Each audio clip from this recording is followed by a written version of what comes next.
তিলাওয়াতের ভাজে ভাজে সুরের অলংকার, এ কোরআন বাণী যে আল্লাহর, এ কোরআন বাণী যে আল্লাহর। আসসালামু আলাইকুম ওয়া রাহমাতুল্লাহি ওয়া বারাকাতুহু। আসুন্নাহ ফাউন্ডেশনের অনন্য আয়োজন সহজ সূত্রে কোরআন শিক্ষার 25তম পর্বে আপনাদেরকে স্বাগতম। আলহামদুলিল্লাহ, বিগত পর্বগুলোতে আমরা কোরআনের আয়াতগুলো, শব্দগুলো কিভাবে বানান করে পড়তে হয় সেগুলো আমরা শিখেছি।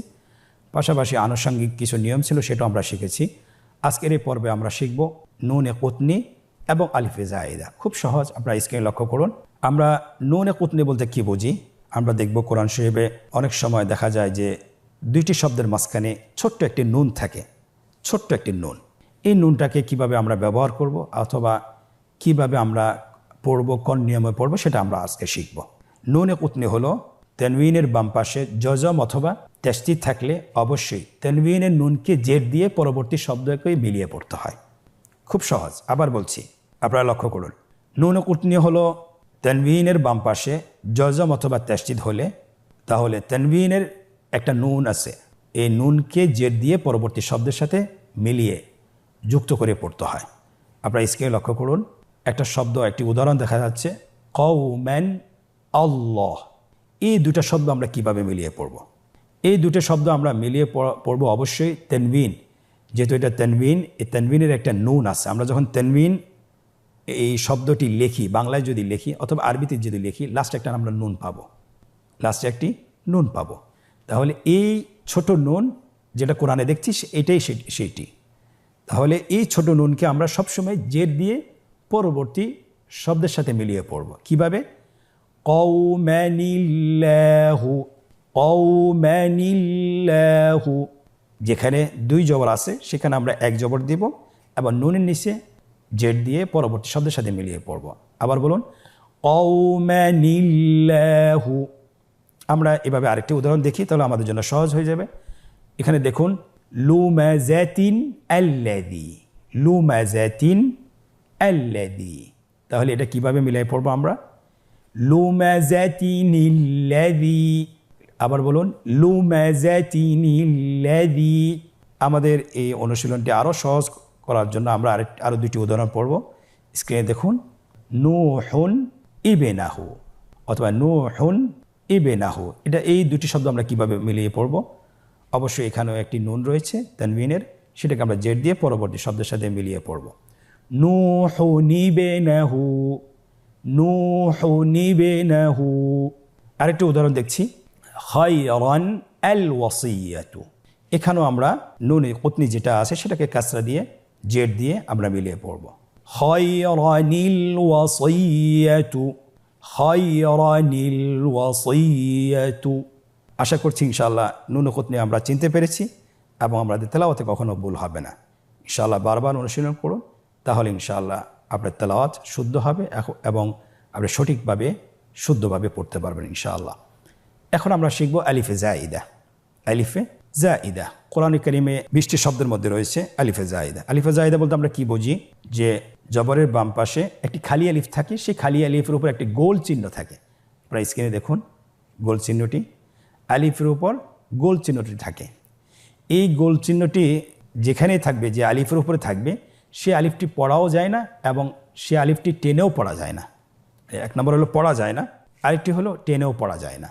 আমরা এর মধ্যে থেকে কয়েকটি উদাহরণ নিয়ে এসেছি, আপনারা স্ক্রিনে লক্ষ্য করুন। এই আলিফটি কিন্তু আপনার থাকা না থাকা সমান, আপনারা বুঝতেই পারতেছেন। তাহলে আপনারা স্ক্রিনে দেখুন, আমার সাথে অনুশীলন করুন।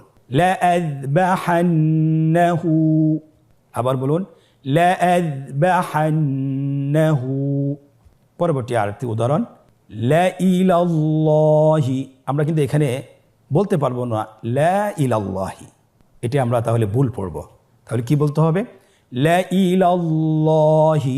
আরেকটি উদাহরণ আমরা দেখছি, সামুদা, সামুদা। এখানে আমরা বলবো না সামুদা, না, যেহেতু এখানে আলিফে জায়েদা আছে।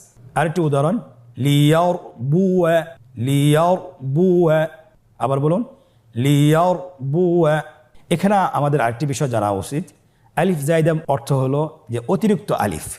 এই আলিফটি অতিরিক্ত নিয়ে আসা হয়েছে, এটা লেখার ক্ষেত্রে লেখা হয় কিন্তু পড়ার ক্ষেত্রে পড়া হয় না। আশা করছি আমরা বুঝতে পেরেছি।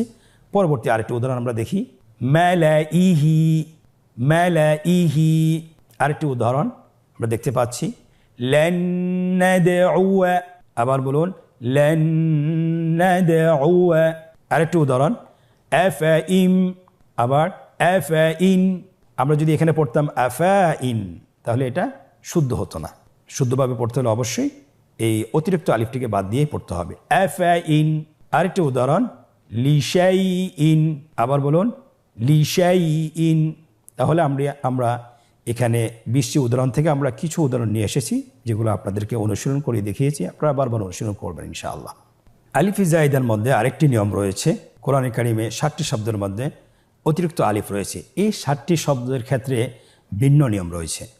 যদি আমরা ওয়াকফ করি তাহলে আমাদেরকে অবশ্যই এক আলিফ টেনে পড়তে হবে, আর যদি আমরা ওয়াকফ না করি তাহলে আমাদেরকে না টেনে আলিফটিকে বাদ দিয়ে আমাদেরকে পড়তে হবে। যেমন আপনারা স্ক্রিনে লক্ষ্য করুন, আনা, এখানে শব্দটি হলো আনা। এটা যখন আমরা মিলিয়ে পড়ব, ওয়াকফ করব, আনা, তখন করতে হবে। এরপরে আরেকটি শব্দ দেখুন, স্যালা সিলা।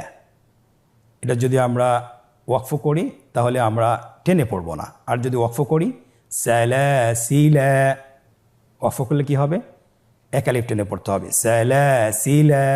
আরেকটি উদাহরণ দেখুন, আর রাসূলা। ওয়াকফ যদি না করি তাহলে আমাদেরকে মিলিয়ে পড়তে হবে, এখানে টেনে পড়া যাবে না। আর যদি ওয়াকফ করি আর রাসূলা, আর রাসূলা। আমরা আরেকটি উদাহরণ দেখতে পাচ্ছি, আয-যুনুনা। যদি আমরা ওয়াকফ করি এক আলিফ টেনে পড়তে হবে, আয-যুনুনা। আর যদি ওয়াকফ না করি তাহলে আমাদেরকে না টেনে পড়তে হবে, আয-যুনুনা, আয-যুনুনা।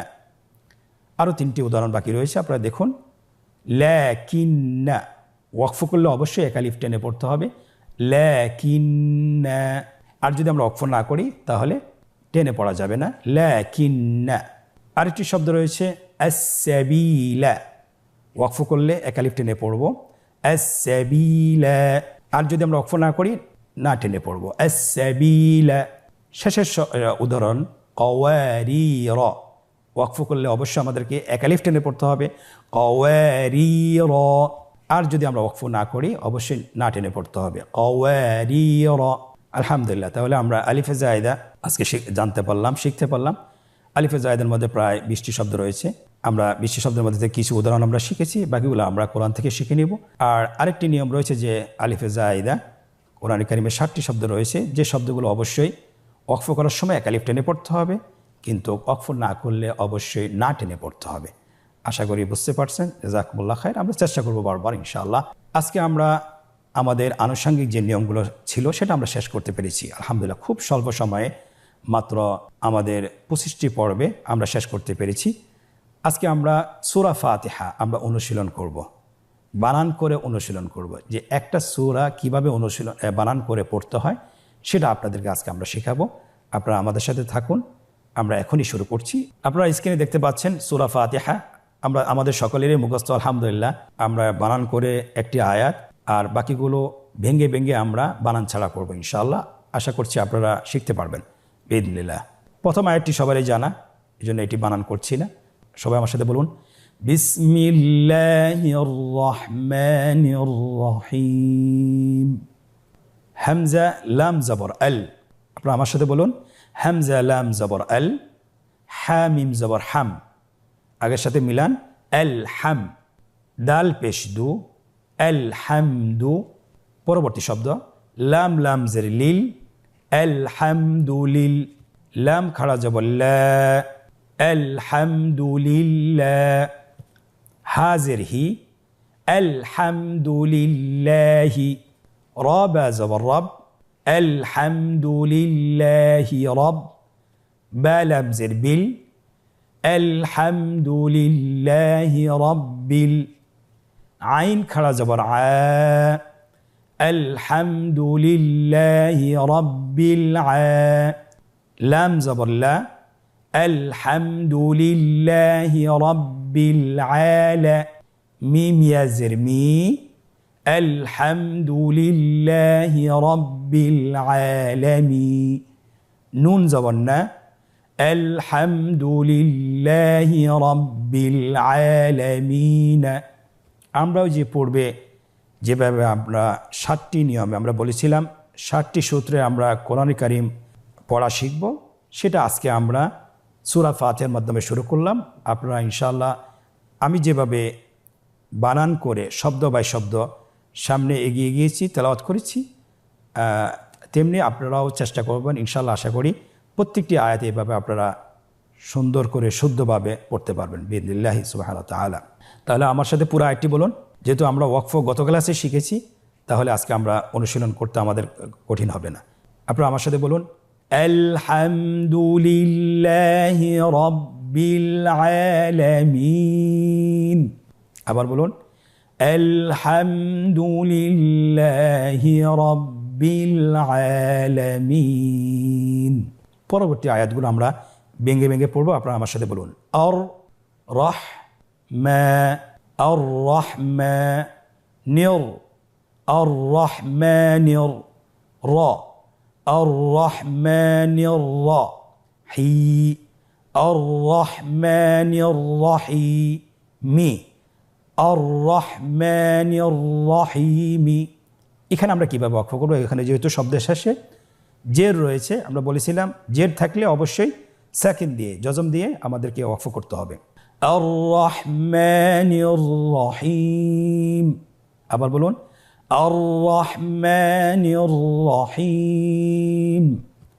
পরবর্তী আরেকটি আয়াত আমরা ভেঙে ভেঙে পড়ছি, এর পরবর্তী আয়াতগুলো আমরা সরাসরি পড়ে যাব। মালিকি মালিকি মালিকি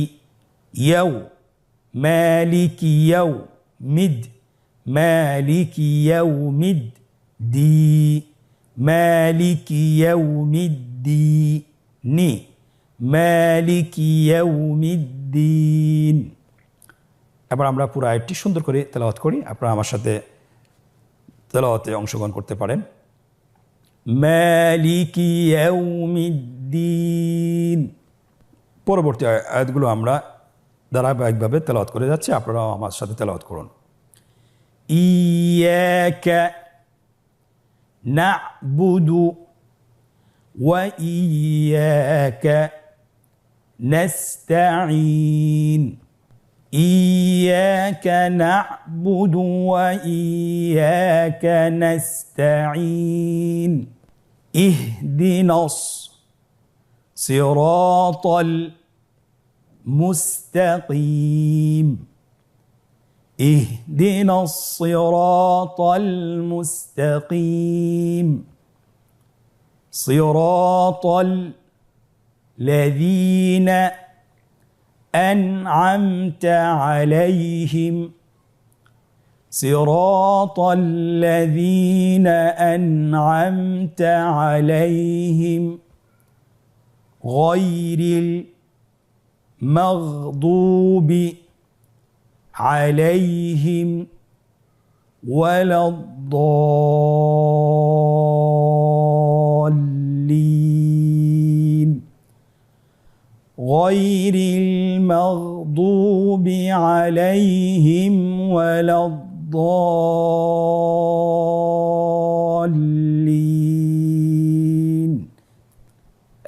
আমিন। এই সূরার মধ্যে আমরা কয়েকটি পদ্ধতিতে পড়েছি। শুরুতে আমরা প্রত্যেকটি হরফ বানান করে পড়েছি। পরবর্তী আয়াতে দুটি আয়াতে আমরা ভেঙ্গে ভেঙ্গে বানান ছাড় পড়েছি। পরবর্তী আয়াতগুলো আমরা শব্দ বাই শব্দ তেলাওয়াত করে এবং পরবর্তীতে পুরো আয়াত একসাথেই তেলাওয়াত করে পড়েছি। তাহলে আপনি শিক্ষার ক্ষেত্রে এভাবে আপনি এই পদ্ধতিগুলো অনুসরণ করতে পারেন। আশা করি ইনশাআল্লাহ এই পদ্ধতিগুলো যদি অনুসরণ করেন ইনশাআল্লাহ কোরআন পড়া আপনার দ্রুত হয়ে যাবে এবং আপনি সহিশুদ্ধভাবে তাজউইদ সহকারে নিয়ম কানুন সহকারে আপনি পড়তে পারবেন বিইذনিল্লাহি তাআলা। ইনশাআল্লাহ আজকের পর্ব থেকে আমরা এখানেই বিদায় নিচ্ছি। পরবর্তী পর্বে আবারও দেখা হচ্ছে। জাযাকুমুল্লাহ খায়র। আসসালামু আলাইকুম ওয়া রাহমাতুল্লাহি ওয়া বারাকাতুহু। আস-সুন্নাহ ফাউন্ডেশন, উম্মার স্বার্থে সুন্নাহর সাথে।